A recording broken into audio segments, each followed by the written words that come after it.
এই দুনিয়ার মোহে পড়ে কত মুসলমান নামাজ রোজা সব সারিয়া শোনে টিভির গান। ওরা কিসের মুসলমান, ওরা কিসের মুসলমান, ওরা কিসের মুসলমান, এই দুনিয়ার মোহে পড়ে কত মুসলমান নামাজ রোজা সব সারিয়া শোনে টিভির গান।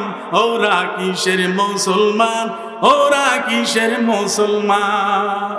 নামাজেরই কইলে কথা দেখায় কত অজুহাত, হাতে ব্যথা পায়ে ব্যথা আরো হয়েছে গিরাবাত। কতক্ষণ ঠিক কিনা আছে কি নাই? একটু যুবকদের খোরাক দিতেছি, আপনাদের মুরব্বীদের কষ্ট হয়?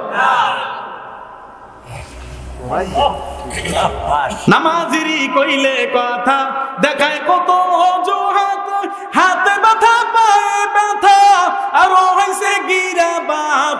রুকু সিজদা করতে গিয়ে, রুকু সিজদা করতে গিয়ে মাজায় লাগে টান। ওরা কিসের মুসলমান, ওরা কিসের মুসলমান, ওরা কিসের মুসলমান, ওরা কিসের মুসলমান। কোথায় ওয়াজ মাহফিল হইলে সেই দিকেতে যায় না মন, রাত্র হইলে টিভিতে দেখে সুন্দরী মাইয়ের নাচন। কতক্ষণ ঠিক কিনা? আরে আমার তো টিভি লাগে না, মোবাইলই বড় টিভি। কি কন? প্রত্যেক যুবকের হাতে হাতে দেখবেন অ্যান্ড্রয়েড ফোন, আছে কি নাই? আহা, কোথায় আজ মাহফিল হইলে সেই দিকেতে যায় না মন, রাত্র হইলে মোবাইলে দেখে সুন্দরী মাইয়ার নাচন। দুই আঙ্গুলের সিপাই ধরে, দুই আঙ্গুলের সিপাই ধরে বিড়ি মারে টান। ওরা কিসের মুসলমান, ওরা কিসের মুসলমান, ওরা কিসের মুসলমান, ওরা কিসের মুসলমান। যুবকেরা কয় হুজুর আমরা এখন বিড়ি খাই না, এর উপরেরটা খাই হুজুর। কি এর উপরেরটা খাই হুজুর? কোথায় যাইয়া? আরে এমন জায়গায় যাইয়া খায়, চিনেননি? Bathroom, bathroom. এই বাথরুমে তুই বিড়ি খাও কেন? কয় পায়খানা ক্লিয়ার হয় না। আসেনি? পায়খানার দুর্গন্ধ, বিড়ির দুর্গন্ধ দুইটা মিলাইয়া টানে। দেখবেন যারা বিড়ি খায় তাদের মুখে থেকে গন্ধ, হাত থেকে গন্ধ, হাত দ্বারা ধরে না, হাত থেকে গন্ধ। জামা গায়ে দেয়, জামা থেকে গন্ধ। চাদর গায়ে দিলে চাদর থেকে গন্ধ, লঙ্গি থেকে গন্ধ। দুর্গন্ধ, দুর্গন্ধ। স্ত্রী পর্যন্ত সহ্য করতে পারে না। স্ত্রীকে কষ্ট দেয়, কষ্ট দেয় অত হারাম। আহা, অথচ নবী জানায়া দেয় তোমার দুর্গন্ধের কারণে 70 গজ ফিরিস্তা তোমার দূরে থাকে, তোমার থেকে রহমাতের ফিরিস্তা 70 গজ দূরে থাকে। এরপরও বিড়ি খাইবেন? কি বিড়ি খাইবেন না? এরপরও কারা কারা খাইবেন না হাত জাগান তো? কারা কারা খাইবেন না হাত জাগান তো? আর যারা খান না হেরা হাত জাগাবেন, যারা খান না হেরা হাত জাগান, হাত জাগান, হাত জাগান। দেন তো আশেপাশে 2-4টা আসেনি বিড়ি খোর, দেন দিয়ে আশেপাশে আসেনি 2-1টা। হাত সোজা করেন, হাত সোজা করেন। আল্লাহ কবুল করুক, বলেন আমিন। আজকে থেকে আর বিড়ি খাবো না, বলেন আজকে থেকে আর বিড়ি খাবো না। হ্যাঁ সবাই বলেন আজকে থেকে আর বিড়ি খাবো না। আল্লাহ আমাদেরকে কবুল করুক, বলেন আমিন। আরো জোরে কোন আমিন। বিড়ি না খায় পান বাড়ায় খাইবেন, অসুবিধা কি? মাশাআল্লাহ অনেকে ইস্তেঞ্জায় গেছে, অনেক বাইরে আসতেছে, আলহামদুলিল্লাহ। আল্লাহ সকল ভাইকে কবুল করুক, বলেন আমিন। আরো জোরে কোন আমিন। আমার ভাইয়ারা, আর এক কলি আছে, বলবো না থাকবে? বললে তো অনেকের গাড়ির উপর যায় বলবো। এরপরে বলবো সারা সপ্তাহ মসজিদে খালি, নামাজ পড়ার মানুষ নাই, মাশাআল্লাহ শুক্রবারে লোকের দেখি অভাব নাই। আসেনি? এর নাম শুক্কুর আলী। আপনাকে দেশে আছে? সারা সপ্তাহ মসজিদে খালি, নামাজ পড়ার মানুষ নাই, মাশাআল্লাহ শুক্রবারে লোকের দেখি অভাব নাই। আসেও তাও সবার শেষে, আসেও তাও সবার শেষে রুকু পায় টান টান। ওরা কিসের মুসলমান, ওরা কিসের মুসলমান, ওরা কিসের মুসলমান, ওরা এই দুনিয়ার মোহে পরে কতক মুসলমান নামাজ রোজা সব সারিয়া শোনে টিভির গান, ওরা কিসের মুসলমান? এই মুসলমান হইলে কাজ হইবে? মাকুন সুস্তি নামাজে পাঞ্জে গানা, ফাওয়াইলুল লিল মুসাল্লিন আল্লাযিনা মুমিনারা ই নামাজ ইমদাদে দা ইস্তাইনু আয়াতে কুরআ বাকা আয়াতে কদ আফলাহারা ইয়াদিকুন গাওমে কুনদার মানিয়াজ দিল সাদিকুন। আল্লাহু আকবার। ও নবীর উম্মতের দল, ও যুবক আল্লাহর গোলাম, ও পর্দার অন্তরালের মা, ভালো কইরা শুনো, নবী আমার জানায় দেয়, ক্বালান নবী সাল্লাল্লাহু আলাইহি ওয়া আলিহি ওয়াসাল্লাম মান হাফাযা আলা সালাহ আকরামাহুল্লাহু বিখামসি খিসাল ইয়ারফাউ আনহু দিকাল মাউত, ইয়ারফাউ তার থেকে উঠায় না হবে দিকাল মাউত, মৃত্যুর যন্ত্রণা। জোরে কান সুবহানাল্লাহ। এ যুবক, মৃত্যুর যন্ত্রণা আল্লাহ উঠায় নিবে যদি 5 ওয়াক্ত নামাজ পড়তে পারো। আল্লাহ পাক রব্বুল আলামিন মৃত্যুর যন্ত্রণা দিবে না, মৃত্যুর যন্ত্রণা উঠায় নেবে। জোরে কান সুবহানাল্লাহ। আরে নবীর উম্মতের দল, নামাজ একা একা পড়বো না, মসজিদে জামাতের সাথে পড়বো, জামাতের সাথে বড় বছরে গান, কথা ঠিক কিনা?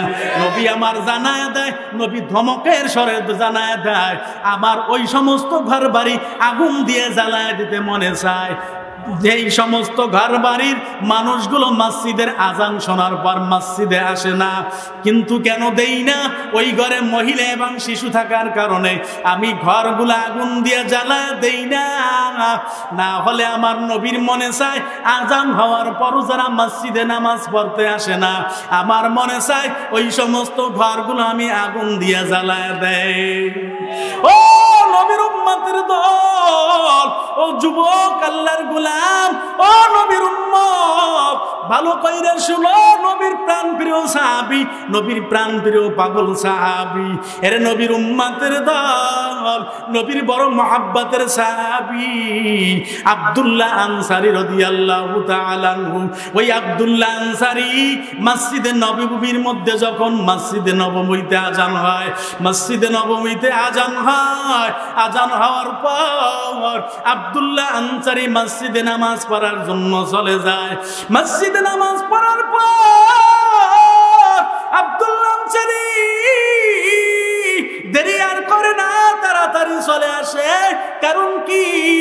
আব্দুল্লাহ আনসারী এতটাই গরিব, এতটাই গরিব, ওই আব্দুল্লাহ আনসারীর স্বামী স্ত্রী দুজন মিলে একটা মাত্র কাপড়, স্বামী স্ত্রী দুজন মিলে একটা মাত্র কাপড়, ওই কাপড় একটা মাত্র কাপড়, একটা মাত্র জামা পরিধান করে আব্দুল্লাহ আনসারী স্বামী স্ত্রী মিলে ঘরের মেজো মেজো পয়েন্টে একটা গর্ত করে নিছে। ওই গর্তের মধ্যে যখন নামাজ পড়তে আব্দুল্লাহ আনসারী মসজিদে চলে যায়, বিবিকে গর্তের মধ্যে রেখে আব্দুল্লাহ আনসারী নামাজের জন্য চলে যায়। নামাজ পড়ার পর আব্দুল্লাহ আনসারী গর্তের মধ্যে ঢুকে এবার বিবিকে জামাটা পরিধান করে, বিবি জামাটা পরিধান করে নামাজের জন্য দাঁড়ায় যায়। এ নবীর উম্মতের দল, এতটাই কষ্ট, এতটাই কষ্ট ওই আব্দুল্লাহ আনসারী, এতটাই কষ্ট ওই আব্দুল্লাহ আনসারী এভাবে করে করে করে করে যখন নামাজ পড়তেছে, কতিপয় সাহাবায়ে কেরাম ডাক দিয়া পয়গম্বরকে ডাক দিয়া বলতেছে, ও পয়গম্বর, ও নবী আমার, আমরা তো আপনার নামাজের পর আপনার তালকিনে বসি, আপনার তালিমে বসি, কিন্তু আব্দুল্লাহ আনসারী আপনার তালকিনে বসে না, তালিমে বসে না। কারণ কি? কারণ কি? কারণ কি? বলে কি কারণ আমিও তো জানি না। তাহলে চলো আব্দুল্লাহ আনসারীর বাড়িতে চলো। আব্দুল্লাহ আনসারীর বাড়িতে যখন রওনা দিলেন, যাওয়ার পর আব্দুল্লাহ আনসারীর বাড়িতে যাইয়া মায়ার নবী, দয়ার নবী ডাক দিলেন, ও আব্দুল্লাহ আনসারী, তুমি ঘরের মধ্যে আছো কি? আব্দুল্লাহ আনসারী ওই সময় গর্তের মধ্যে উলঙ্গ, বিবি নামাজে আছে, ওই জামাটা গায়ে দিয়া বিবি নামাজের মধ্যে আছে। আব্দুল্লাহ আনসারী গর্তের মধ্যে যখন নবীর কণ্ঠের আওয়াজ শুনছে, আব্দুল্লাহ আনসারীর কলিজাটা থরপর ধরপর করতেছে। আব্দুল্লাহ আনসারী মনটা অস্থির হয়ে গেছে। দয়ার নবী মায়ার নবীর ডাকের জবাব দিতে পারে না। উলঙ্গ গর্তের মধ্যে জবাব দিলি তো নবীর কাছে যাওয়া লাগবে। আব্দুল্লাহ আনসারী কান্দে, দুইটা চোখ বে পানি পড়তেছে, সহ্য করতে পারে না। এইদিকে বিবির যখন নামাজ পড়া শেষ হয়ে গেছে, শেষ হওয়ার পর আব্দুল্লাহ আনসারী যখন জামাটা পরিধান করলেন, জামাটা পরিধান করার পর দয়ার নবী মায়ার নবীকে দেখতেছেন দরজা থেকে। আল্লাহর নবী মসজিদের দিকে যাইতেছেন। যখন যাইতেছে আব্দুল্লাহ আনসারী আর দেরি করে নাই, একটা দৌড় দিয়া দয়ার নবী মায়ার নবীর সামনে যায় হাজির। ডাক দিয়া বলে, ইয়া রাসূলুল্লাহ, ইয়া হাবিবাল্লাহ, আপনি আমাকে ডাক দিয়েছেন, আমি ডাকের জবাব দিতে পারি নাই। ও নবী আমার, আমি এতটাই গরীব,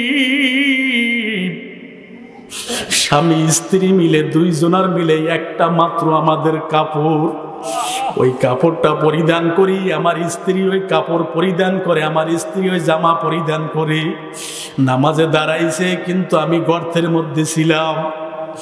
আমি উলঙ্গ গর্তের মধ্যে, আপনার ডাকে আমি সাড়া দিতে পারি নাই। ও নবী, আমার মাফ কইরা দেন। নবী যখন আব্দুল্লাহ আনসারী এই কথা শুনাইছে, নবী আমার সহ্য করতে পারে না, দুইটা চোখ বে পানি পড়তেছে। নবী ডাক দিয়া, আব্দুল্লাহ আনসারী, তুমি কি শুনাইলা? এই জন্য কি তুমি আমার নামাজের পর তুমি আমার তালিমে বসতে পারো না? বলে, জি পয়গম্বর, এই জন্যই আমি বসতে পারি না। যখন কান্না শুরু করে দিছে, কান্না করতেছে, নবী আমার কাঁদতেছে, চোখ থেকে পানি পড়তেছে। সাহাবায়ে কেরাম ডাক দিয়া কয়, ইয়া রাসূলুল্লাহ, ইয়া হাবিবাল্লাহ, আপনার চোখ থেকে কেন পানি পড়তেছে? আব্দুল্লাহ আপনাকে কি শুনাইছে, কি বলছে? মায়ার নবী কান্দার ডাক দিয়া কয়, সাহাবায়ে কেরাম, আমার আব্দুল্লাহ বড় গরীব,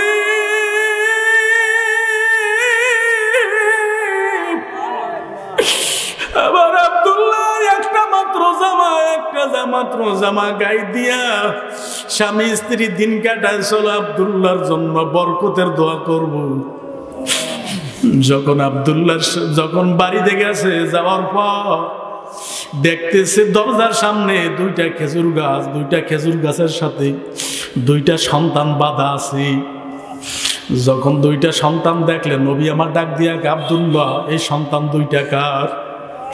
আব্দুল্লাহ আনসারী ডাক দিয়া কয়, নবী আমার সন্তান দুইটা আমার। বলে, কি জন্য বান্ধিয়া রাখছ?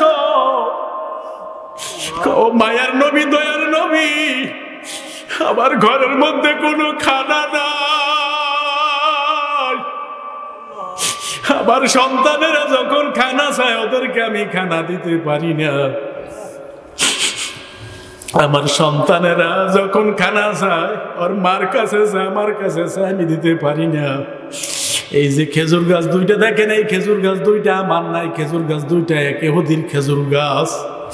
ইহুদির খেজুর গাছে খেজুর তলায় পরে টোকাইয়া আমার সন্তানেরা ভক্ষণ করে, কিন্তু আমি ইহুদির খেজুর গাছের খেজুর খাইতে দিই না। কারণ কি? ও নবী, যখন আমি মারা যাবো আর সন্তান যদি আমার জন্য দোয়া করে, এই দোয়া তো কোনো উপকারে আসবে না। এই জন্য আমার সন্তান দুইটা বাঁধিয়া রাখছি, যেন ইহুদির খেজুর গাছ থেকেও খেজুর না খাইতে পারে। মায়ার নবী কান্দে, ডাক দিয়া কও, সাহাবায়ে কেরাম, কে পারবা?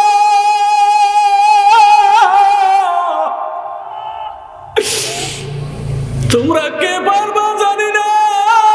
আব্দুল্লাহ আনসারীর সন্তানদের জন্য, সন্তান দুইটার জন্য কে পারবা এই খেজুর গাছ কিনে আনতে? কে পারবা? তাড়াতাড়ি যাও। উসমান গনি রাদিয়াল্লাহু তাআলা আনহু দৌড় দিছে, ডাক দিয়া কয় ইয়া রাসূলুল্লাহ ইয়া হাবিবাল্লাহ আমার একটু সময় দেন। নবী আমার ডাক দিয়া কয় উসমান যদি এই খেজুর গাছ দুইটা কোরাই করতে পারো আমার পাশাপাশি জান্নাতের মধ্যে থাকবা।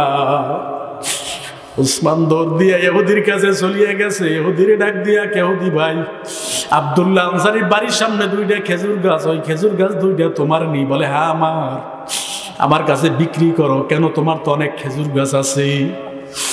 না আমার লাগবে, খুব প্রয়োজন। এবার বলে বিক্রি করতে পারি, একটা খেজুর গাছের বিনিময়ে 50 টাকা করে আমাকে খেজুর গাছ দিতে হবে। ইহুদি বলার পর ওসমান ডাক দিয়া কয় ঠিক আছে, কোনো অসুবিধা নাই, আমার ওই বাগান থেকে তোমাকে এই 50 করে 100টা খেজুর গাছ দিয়ে দিলাম, যাও। চুক্তিনামা নিয়ে চলিয়া গেলেন। আল্লাহ রাসূলের দরবারে যাই ওসমান হাজির। ডাক দিয়া কয় ইয়া রাসূলুল্লাহ ইয়া হাবিবাল্লাহ আমি কিনতে পারছি, আব্দুল্লাহ আনসারীর জন্য খেজুর গাছ দুইটা আমি কিনছি। দয়ার নবী ডাক দিয়া কয় ওসমান কেমনে কিনছো? বলে একটা খেজুর গাছের বিনিময়ে আমি 50টা খেজুর গাছ দিছি। দয়ার নবী ডাক দিয়া বলে এতগুলো খেজুর গাছ দিয়া কেন তুমি ক্রয় করছো? ওসমান ডাক দিয়া কয় নবী আমার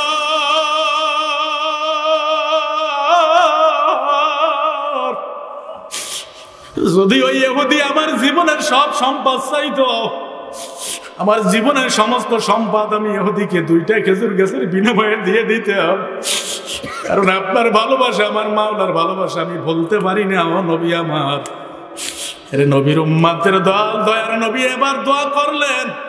খেজুর গাছের সামনে এসে আমার মায়ার নবী, দয়ার নবী বরকতের দোয়া করলেন, আল্লাহ বরকত। এ নবীর উম্মতের দল এই ওয়াকিয়া বলার আমার উদ্দেশ্য হলো ওই সাহাবাইকেরা আব্দুল্লাহ আনসারী কত কষ্ট করছে। স্বামী স্ত্রী মিলে 2 জন মিলে একটা মাত্র জামা পরিধান করছে, কিন্তু তারপর জামাতের সাথে নামাজ পড়তে নামাজ ছাড়ে নাই। কথা কোন ঠিক কিনা?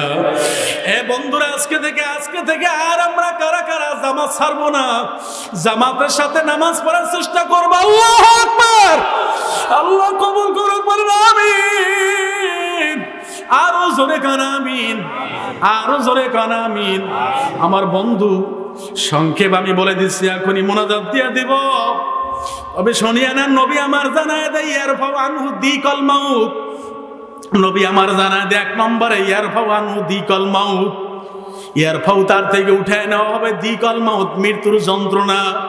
মৃত্যুর যন্ত্রণা আল্লাহ উঠায় নেবে, জোরে কান সুবহানাল্লাহ। মৃত্যুর যন্ত্রণা উঠায় নেবে যারা 5 ওয়াক্ত নামাজ পড়বে, আল্লাহ পাক রব্বুল আলামিন তাদের থেকে মৃত্যুর যন্ত্রণা উঠায় নেবে, জোরে কান সুবহানাল্লাহ।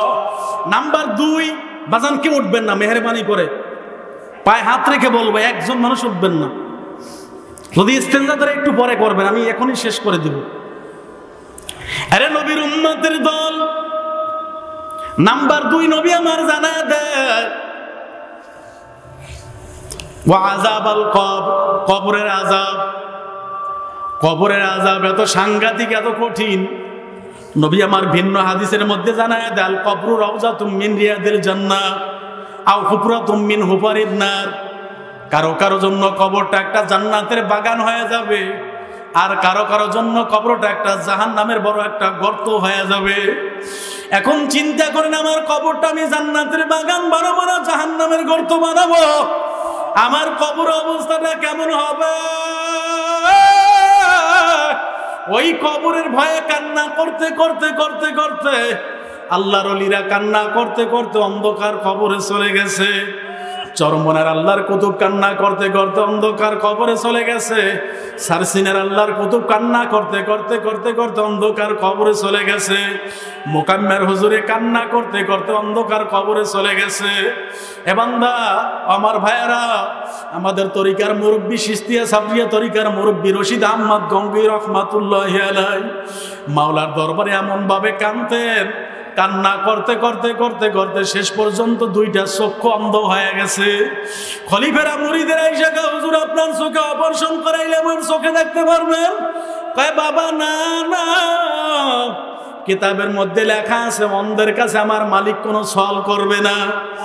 আমি রশিদ আহমদ গঙ্গুই রহমাতুল্লাহ আলাইহি মাওলার দরবারে যখন দাঁড়াবো, যখন আমার মাওলা জিজ্ঞাসা করবে আব্দুর রশিদ তুমি আমার দরবারে কি নিয়ে আসছো, তখন আমার মালিকের দরবারে বলবো মালিক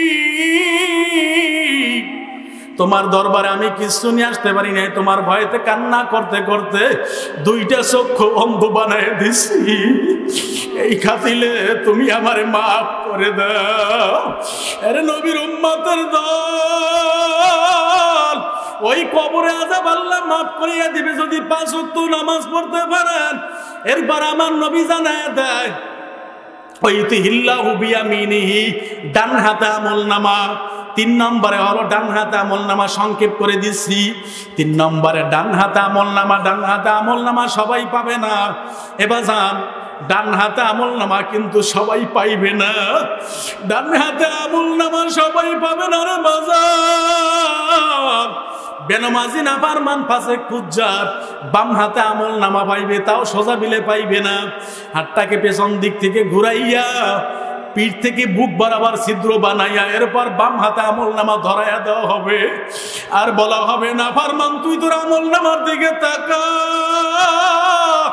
কোন জায়গায় বসে কোন গুনাহ করছো সব বান্দা তাকাইলি দেখতে পারবে রে ভাই। আরে নবীর উম্মতের দল, নবী আমার এরপর জানায় দেয়, এরপর নবী আমার জানায় দেয় 4 নম্বরে ওয়াইয়ামুরু আলা সিরাতিকাল বার, কঠিন পুল সিরাত 30,000 বছরের রাস্তা। ওই 30,000 বছরের রাস্তা কঠিন পুল সিরাত আল্লাহ বিজনির গতিতে পার করে দিবে। জোরে কান সুবহানাল্লাহ। বিজনির গতিতে কিন্তু সকলে পার হইতে পারবে না। ওই পুল সিরাত নিচে দেখবে জাহান্নামের আগুন। জাহান্নামের আগুন 1 নয় 2 নয়, ওই জাহান্নামের আগুন 3000 বছর পর্যন্ত ধাউ ধাউ ধাউ ধাউ করে জ্বলতে থাকবে, এমন ভাবে জ্বলবে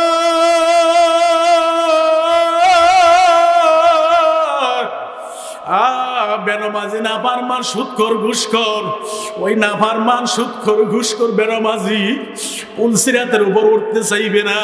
ফেরেশতারা যখন প্রহার করবে, প্রহার করার মাধ্যমে যখন উঠবে দেখবে চুলের চেয়েও চিকন, হীরার চেয়েও ধার।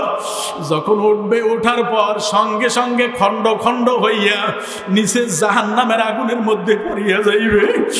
জাহান্নামের আগুনের মধ্যে পড়ার পর এমন ভাবে জ্বলতে থাকবে, জ্বলতে জ্বলতে জ্বলতে জ্বলতে এমন অবস্থা হইবে ফেরেশতাদের কাছে বলবে, ও ফেরেশতারা আর আযাব সহ্য করতে পারি না, আমাদের একটু পানির তৃষ্ণা লাগছে, আমাদের পানির তৃষ্ণা লাগছে, আমাদের পানি খাওয়াও। ফেরেশতারা আল্লাহর কাছে বলবে, আল্লাহ ডাক দিয়া বলবে, ও ফেরেশতারা ওই নাফরমানদের জন্য কোনো পানি নাই, ওই সুদখোর ঘুষখোর বেনামাজির জন্য কোনো পানি নাই, আমি ওদের পানি হিসেবে খাইতে রাখছি জাহান্নামের গলন্ত পুষ। ওই জাহান্নামের গলন্ত পুষ ওদের পানি হিসেবে খাইতে রাখছি। জাহান্নামের গলন্ত পুষ ওদের পানি হিসেবে খাইতে দাও। জাহান্নামের গলন্ত পুষ যখন পানি হিসেবে খাইতে দেওয়া হবে, পানি হিসেবে যখন খাওয়া শুরু করবে,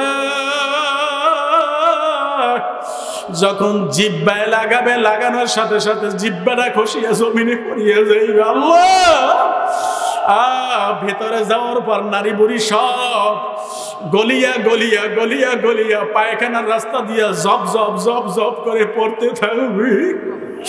আল্লাহ আপনি আমাদের মাফ করিয়া দেন। নবী আমার জানায় দেয়, যারা 5 ওয়াক্ত নামাজ পড়বে তারা বিজনির গতিতে পুল সিরাত পার হয়ে যাবে। জোরে কান সুবহানাল্লাহ। এরপর নবী আমার 5 নম্বরে জানায় দেয়, ওয়াইদুখিলুহুল জান্নাতা বিগাইরি হিসাব। 5 নম্বরে আল্লাহ বিনা হিসাবে জান্নাতের মেহমান বানায় দিবে। জোরে কান সুবহানাল্লাহ। এ নবীর উম্মতের দল 4টা আমলের দিকে খেয়াল করিয়া 5 নম্বরে আল্লাহ বিনা হিসাবে জান্নাতের মেহমান বানায় দিবে। এ বন্ধুরা, যুবক ভাইরা, ওই অন্ধকার কবরে যাওয়া লাগবে। মালিকের পরিচয় নিয়ে কবরে যাইয়া, যেই কবরের সাথেও থাকবে না, বন্ধুও থাকবে না, ওই কবরে বন্ধু হিসেবে কে থাকবে? কে? জবানটা খুলে মাওলারে ডাক দেন আল্লাহ, আরো জোরে ডাক দেন আল্লাহ। আল্লাহ আল্লাহ আল্লাহ আল্লাহ সারা ওই কবরে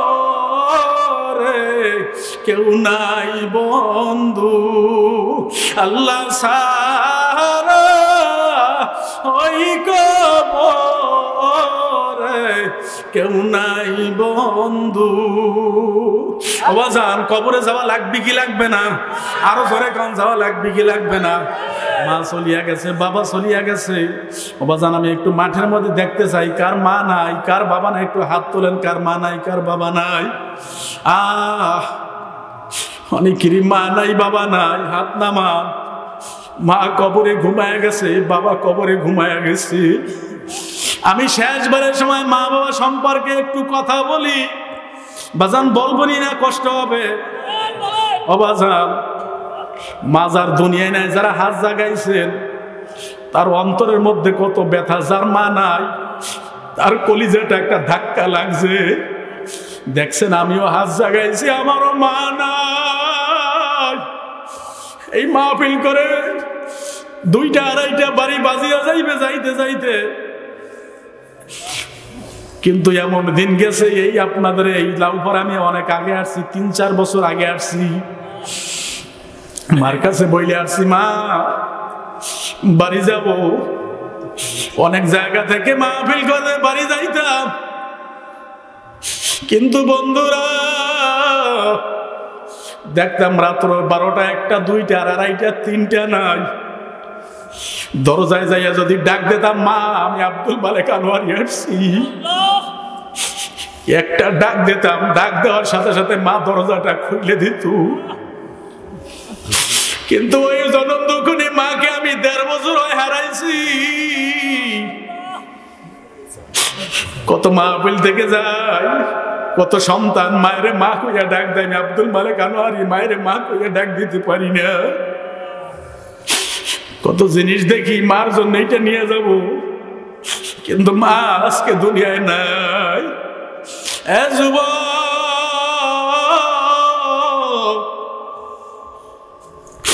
মা হারানো যে কি ব্যথা বাজান বুঝবা না, যার মা আছে বুঝবা না। দাঁত থাকলে দাঁতের মর্ম বোঝা যায় না।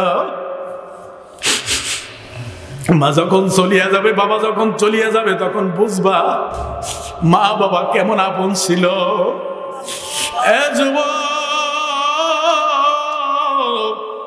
এজন্য আল্লাহর নবী জানায় দেয় ক্বালা রিদার রব্বি ফি রিদাল ওয়ালিদাইন ওয়া সাকাতুর রব্বি ফি সাকাতিল ওয়ালিদাইন। নবী আমার জানায় দেয় পিতামাতার সন্তুষ্টিতে আমার আল্লাহ সন্তুষ্ট, পিতামাতার বেজারে আমার আল্লাহ বেজার। এর নবীর উম্মতের দল যুবক,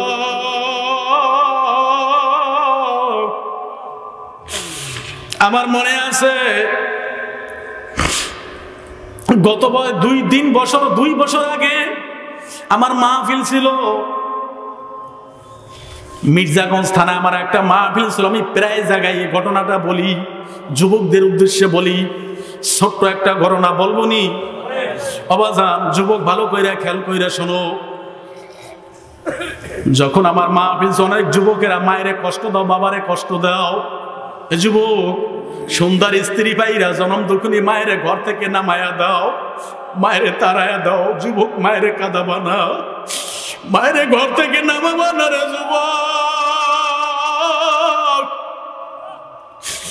আমি মাহফিল করতে গেলাম, যখন নদী পাড়ায় ওপার উঠছি, আমার গাড়ির সামনে একটা মোটরসাইকেল চালায় একটা যুবক আইসা ব্রেক করছে, ডাক দিয়ে একা হুজুর আপনি আব্দুল মালেক আনোয়ারি হুজুর নিয়ে? বলি জি ভাই। বলে হুজুর এই গত সপ্তাহে মির্জাগঞ্জ দরবারের সামনে আমার একটা মাহফিল করছেন? আমি বলি জি ভাই। বলে হুজুর ওই মাহফিলে আমি গেছিলাম। কি সমস্যা আছে? না না কথা বলেন। বলে হুজুর ওই মাহফিলে আমি গেছিলাম, আমাকে একজন প্যাসেঞ্জার নিয়ে গেছে, জোর করে আমার মাহফিলে বসাইছে। আমি মাহফিলে বসছি, শেষবারে আপনার মা বাবা সম্পর্কে আলোচনা করতেছিলেন। হুজুর, যখন আপনি মা বাবা সম্পর্কে আলোচনা করতেছিলেন, আমি এমন একজন নাফরমান দেখি যুবক কথা বলতেছে আর চোখ দিয়ে দর দর দর দর করে পানি পড়তেছে। যুবক ডাক দিয়া কা, হুজুর আমি এমন একজন নাফরমান,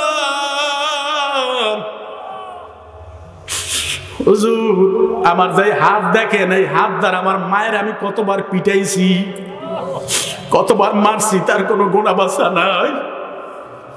হুজুর আমার বাবা দুনিয়া থেকে ছোটবেলায় বিদায় হয়ে গেছি, মা মানুষের বাড়ি কত কষ্ট করে লালন পালন আমাকে করছি, মানুষের বাড়ির কাজকর্ম করে আমাকে লালন পালন করছে, আমাকে বিবাহ শাদী করাইছে, স্ত্রীর মহব্বতে পইরে আমার জনম দুঃখনী মাকে আমি ভুলিয়ে গেছি। ওই জনম দুঃখনী মা, আমি মাকে মহব্বত, মার মহব্বত আমার অন্তঃকরণ থেকে উঠে গেছে বিবির মহব্বত পাইয়া। হুজুর যখন আমি 12টা 1টা 10টা 11টা এরকম বাজতো, আমার বাড়ি যাইতে মোটর সাইকেল চালাইয়া যখন বাড়ি যাইতাম, যখন বিবি আমার মা সম্পর্কে বিভিন্ন কথা বলতো, হুজুর আমি আর সহ্য করতে পারতাম না। আমার বিবির ভালোবাসার মহব্বতের কারণে আমার মা অনেকদিন ঘুমাইয়া থাকতো, ঘুম থেকে উঠাইয়াও তারপর মায়ের মারতাম।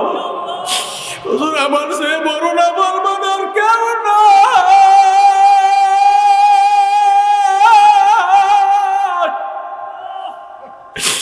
আমি হলাম বড় না বলবার।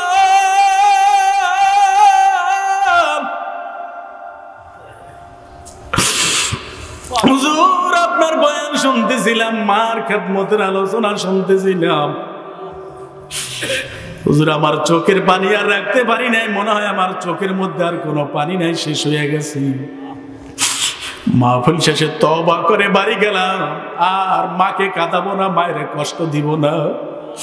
কিন্তু মায়ের যতই মারতাম, মা কোনোদিন আল্লাহর দরবারে আমার বিচার দিত না। মা শুধু একটা কথা বলতো, মালিক তুমি আমার সন্তানকে দিনের পথে কবুল করে নাও। হুজুর মাহফিল শেষে বাড়ি গেলাম, দরজার কিনারায় যায় দাঁড়াইলাম, ঘরের কিনারায় যায় দাঁড়াইলাম, শুনতে পাইতেছি আমার মা নামাজ পড়ে গুনগুন গুনগুন করে কি যেন বলতেছে। বেড়ার কাছে যখন কান টানেছি, তখন শুনতেছি আমার মা আমার জন্য দোয়া করতেছে, আল্লাহ তুমি আমার সন্তানের কবুল করে নাও। আমার মা আমার জন্য দোয়া করে, আর এই মায়ের আমি কতবার মারছি, এই মায়ের আমি কাঁদাইছি। হুজুর আমার সে বড় না পারবার আর কেউ না।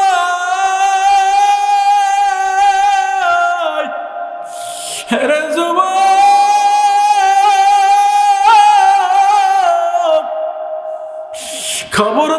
খবরদার, মায়ের কাঁদাবি না রে যুবক। যুবকটা যখন এভাবে শুনতেছে, মা দোয়া করতেছে, যুবক মার দোয়া শেষে বেড়ায় যখন আঘাত দিছে, মা দরজা খোলো, আমি তোমার সন্তান আসছি রে। মা মনে করছে সন্তান তো প্রায় দিন রাত্রে মারে, আজকে রাত্র মনে হয় আমারে মারবে, আজকে রাত্র মনে হয় মারবে। মা দরজা খোলে না। সন্তান ডাক দিয়া কয়, মা আমি তোমারে মারতে আসি নাই রে মা, আমি তোমার থেকে আজকে দোয়া নিব রে মা, দরজাটা খোলো। মা বিশ্বাস করতে পারে নাই। কিছুক্ষণ পর যখন দরজাটা খুলছে, খোলার পর মা একটা দৌড় দিয়া যায়, ঘরের এক কোনায় যাইয়া কবুতরের বাচ্চার মতো থর থর থর থর করে কাঁপতেছে। ডাক দিয়া কয়, সন্তান তুই আমারে আজকে মারবি না, আমি বড় অসুস্থ রে সন্তান, আমার গায়ে হাত দিবি না। হুজুর আমি আর দেরি করি নাই, তাড়াতাড়ি মার পা দুইটা জড়াইয়া মারে গেলে চুমো দেয়, ও গেলে চুমো দেয়, আর বলি মা আমি বড় নাফরমান, আমি বড় জালেম, আমার সে বড় জালেম আর কেউ নাই। ও মা আমার সে বড় গুনাহগার আর কেউ নাই।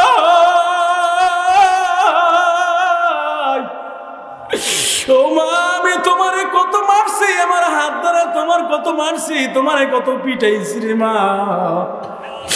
মা তুমি আমারে ক্ষমা করিয়ে দাও। ও মা তুমি মাফ না করলে আমার আল্লাহ আমারে মাফ করবে না। মা ডাক দিয়া কয় সন্তান তোরে মাফ করে দিতে পারি, তবে বল সত্য করে বল আজকে কোন জায়গায় গেছিলি রে বাবা,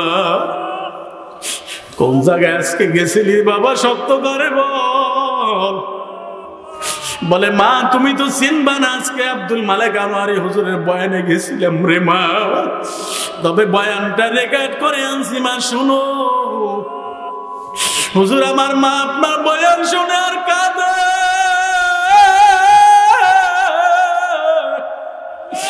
চোখের বাণী বলাই আমার কান্দে।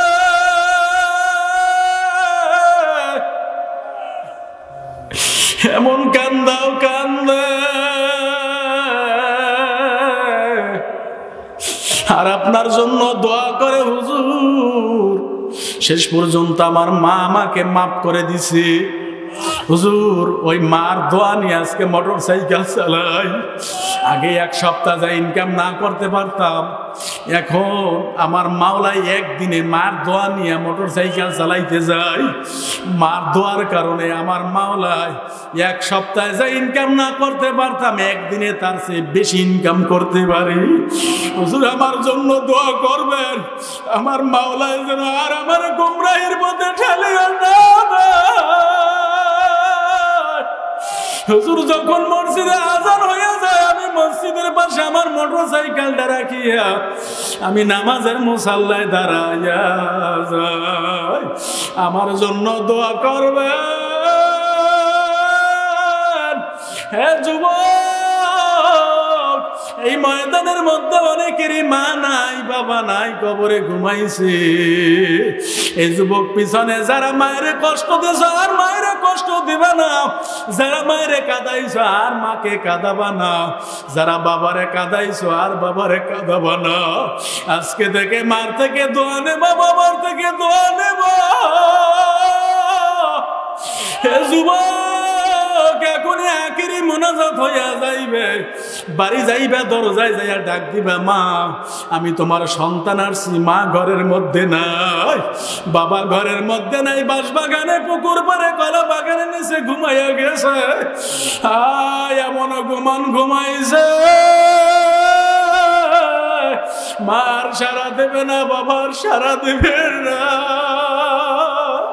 হে যুবক, ঘরের মধ্যে ঢুকবা, ঢোকার পর দেখবা যে খাটখানায় মা ঘুমাইতো, খাটখানা খালি পড়ে আছে, বিছানা খালি পড়ে আছে, আলনার মধ্যে মার জামা কাপড় গুলো জমা আছে, অথচ মা নাই, বাবা নাই।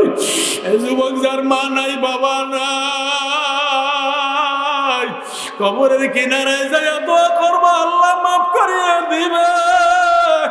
যার মা বাবা বেঁচে আছে, দোয়া করবা আল্লাহ পাক রব্বুল আলামিন যেন ওই মা বাবার খেদমত সমস্ত সন্তানদেরকে খেদমত মুখী বানায় দেয়। বলেন আমিন। আরো জোরে কান আমিন, আরো জোরে বলেন আমিন।